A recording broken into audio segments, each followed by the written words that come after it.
Hey, I'm Christine from Ernstman Live, and I'm here with Greg Massey, the property manager for Massey Properties, and he also happens to be my dad. He's been in business for over 30 years, so he knows a thing or two about renting, and we know that it's pretty common for 20-somethings to rent rather than buy, so he can answer any and all questions that we may have. So what are some things that you should do before you put in a rental application?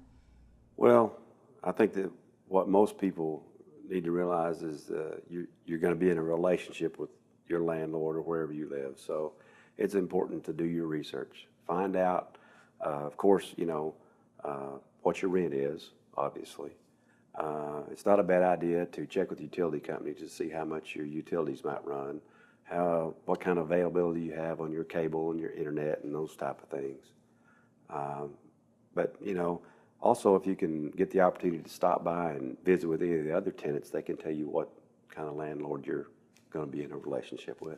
So specifically, what does your rental application consist of? What should people expect from a typical rental application? Well, what we do is, it's all the pertinent information, your driver's license, your social, your date of birth. Those things are imperative that when we run the applications, you have to have that essential information, which when you're running applications, you try to find out as much information as you can about that individual, because it's going to be to your detriment if you miss anything. So you mentioned that you also kind of run like background checks. What do you expect to find in something like that? Well, on our application, it asks if you've ever been convicted of a felony or anything like that. And when I have vacancies, I consider the tenants that is around that vacancy. So I try to put like kind people in there that's going to get along, whether it be a duplex or an apartment building. And obviously, if they have red flags such as domestic disturbances or breaking and entering, then I'm going to disqualify you right quick on that. So we also check the court websites to see if they've had any judgments against them, any collections. It's all very pertinent when you start looking at everybody. So obviously you're mentioning all the other information that you have to put on a rental application, and part of that is your employment history. So what does that tell you about a tenant, and why is that important? If they got a job, it's a lot more likely they're going to pay you. So that comes in handy. Yeah, and I don't always check with their employer to see what kind of employee they are. So we may call and just confirm that they do legitimately have a job there. We don't try to find out about their, what they make or anything like that. It's just to confirm employment. Does how long they've had the job make a difference? Like if they just got the job? Well, it goes, again, everything is a global consideration. So if they just been there a month, a lot of what they put down as reference material for their job is not going to play into it a whole bunch. But you just try to get what you can. We do check rental verifications. Like if you've had any history as a renter before, we always call those and see what kind of, you check history of late payments, bounce checks. Did they owe you anything? How'd they leave it? All those things play into it as well. You had mentioned to me before that you always investigate their social media. So what kind of stuff do you find on there? What are you looking for? What's a red flag on someone's social media? Well, Facebook, Twitter, all that stuff's out there, so I'd be kind of a fool not to utilize it. It doesn't cost me anything. And you can usually tell what kind of person you're going to be getting just by their post, the things that they put on there. If they're a 40-year-old man and they're posting childish stuff on there, that's, I'm probably going to steer away from that guy. But we just try to take it into consideration. We check them out. They're going to check us out. We're on social media, so yeah. We feel like we might as well utilize the same tools. So next, we want to talk about lease agreements. Obviously, you should read your lease before you sign it. But what are some things that have caused controversy in the past with a tenant that maybe didn't read their lease? Well, you got to keep in mind that most people, when they're moving into an apartment, most of them are excited. And they're ready to get started. We go over every word on that lease with every single tenant that when we have a signing. That don't mean they hear us. They're in a hurry. They want to get out of there. We try to go as slow as we can. But as far as them needing to understand what's in it, a lot of them have confusion over like rental insurance. I have insurance on my apartments, but my insurance only covers the buildings. We had a fire, for example, about 4 years ago. It was pretty much a total loss on both ends of the duplex.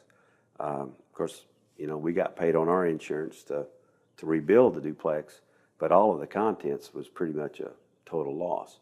Unfortunately, neither one of them had rental insurance. Someone breaks in. You know, my insurance, if I chose to turn it in, would cover the door and any damage to the building, but any of the contents that was taken is not covered. So I try to hammer that home with them. It's a requirement in our lease, but not all of them will follow through with it. By the way, we have an entire video about rental insurance, so check that out on our YouTube page. It's very cheap, inexpensive, yes, and well always. worth it. We have rental insurance right now, and we've always had it anywhere I've rented, so it's well worth it. Better to be safe than sorry. That's right. So whenever you sign a lease, you have to put down a deposit. I think a lot of people don't understand what is that deposit used for, why maybe you wouldn't get all of it back once your lease is over. It's called a security deposit. And what you're basically doing is you're putting up money against that apartment that says you're going to take care of it. And if there's any damages done to that apartment beyond normal wear and tear or negligence, will ultimately come out of that deposit. What I try to tell my people when they sign is, look, our particular deposit is only $500, which doesn't cover very much. But when that person moves in, we have a checklist that we go through, and we check every single thing that we can and make sure that all the light bulbs work. We make sure the stove pans are new. We check all of the appliances to make sure they're functioning, all the doorknobs, make sure the paint is of good quality and kind. All those things we check before we rent to that person. When they move out, we give them the very same checklist. And if those things aren't checked off, and if I've got to go in an apartment and put 20 light bulbs in it, light bulbs today is not cheap. Yeah. They're about $3 to $4 a piece. And I tell them that's going to come out of your deposit. If I have to go in and replace an area of vinyl because they had a lazy boy recliner there and tore a hole 2 foot in it, then it's going to cost money to do that. And those things, you know, I try to caution people, you know, we're not trying to keep your deposit, but we're very upfront about that. And they know exactly what they're going to be getting into before we accept that. And at least we try to make them understand it. And we also provide an itemized list when they leave, what we spent that money for. So another part of your lease agreement is that you don't allow pets over a certain weight limit or breed. So can you talk about why that is? I know a lot of people think that's just unfair, and why can't, you know, I have my dog and... Well, I don't disagree. It is unfair, but it's not my rule. My insurance requires me to not have like aggressive breed dogs. If I did, they would cancel my insurance. Insurance is not cheap on rental property. So therefore, if I keep my premiums down, I have to require the tenants to be under 15 pounds or less. It's not that I don't like Labradors and all that kind of stuff, but by limiting it to 15 pounds, then I get rid of the more aggressive breeds and things. And plus, people, they all love their pets, and they all like walking them. Not very many like cleaning up after them. So if you've got a bigger dog, you're going to have bigger business. And people don't always clean those up. And for the tenants who don't have pets, it's kind of a inconvenience, and they don't care for that, especially if they want to get out in the yard or anything. And then our final question about leases is, if you needed for whatever reason to break a lease, how would and should you go about doing that as a tenant to be respectful of your landlord? I can't speak for other places.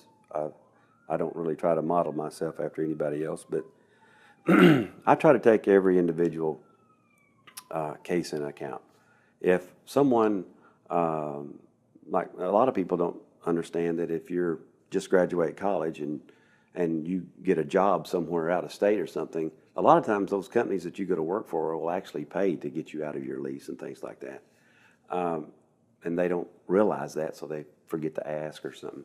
But if people have to leave because they either dropped out of college or there was a death in the family or who knows, it's any variety of reasons. Everybody always needs to understand it's a contract. You're in a legal binding contract. And if I charge you to get out of that lease, it's not personal, it's just business. And what I try to do is I offer people two options. One, if you've got 4 months left on your lease, I can charge you for 2, and you can go on your way, and I'm not going to seek any other further compensation from that. If you have 10 months left on your lease, you can pay for 5.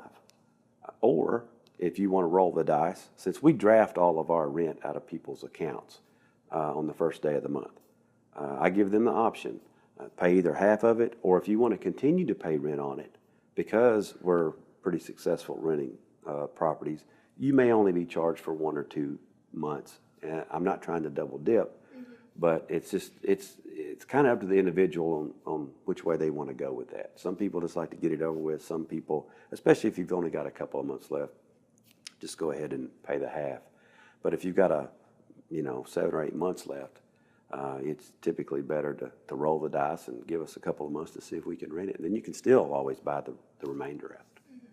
What are some common, undesirable behaviors that you see from tenants? I guess I can give you my pet peeve is trash. If people have dumpsters, don't set your trash outside your front door and leave it. It's undesirable for anybody to look at or smell. Plus, it promotes insects and bugs and things like that, and rodents and everything else. So, but I have my habitual people that do that. We try to curb as much of that behavior as possible.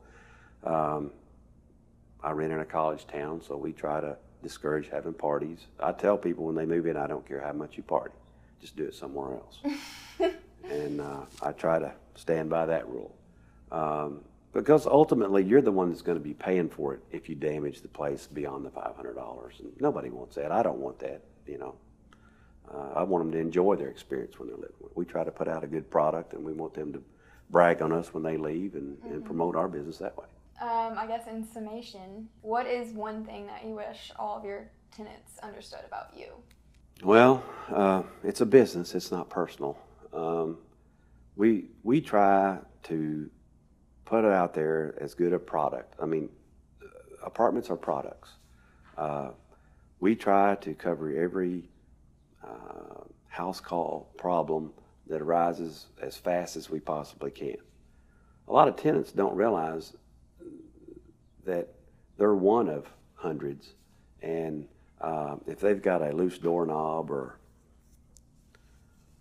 something that's very minor and someone else's hot water heater's out, which one do you think I'm going to take care of first? It's not going to take precedence over somebody's more severe problem versus their doorknob. And I think that the older people get and the more they rent and are in that environment, they understand that, we have lives too outside of what we're doing in families, and we need our weekends and times. If your hot water heater goes out on Friday night, if we're not doing anything, sure, we'll try our best to come fix it. But if we can't, then it may be Monday because we can't, always get them. And the people who work on things, if it's outside of our expertise, then we got to call other people in. And tenants just need to know we do the very best we can. And we try to provide the best environment we can.